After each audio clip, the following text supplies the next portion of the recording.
في هذا الفيديو سنتعرف على خطوات تشغيل نظام التوجيه الملاحي Navigation System. لتشغيل نظام التوجيه الملاحي ستحتاج إلى تحديد هدف وبدء التشغيل لعرض التوجيهات. اضغط على زر منيو. اختر أيقونة التوجيه. عند فتح شاشة التوجيه اضغط على زر القائمة. اختر زر الهدف. ابحث عن المكان المحدد كهدف.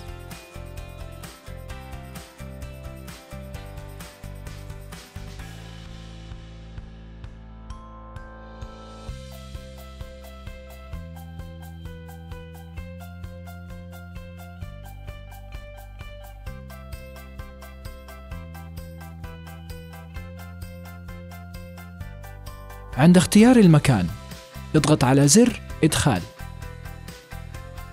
اضغط على زر بدء وسيبدأ النظام بعرض التوجيهات.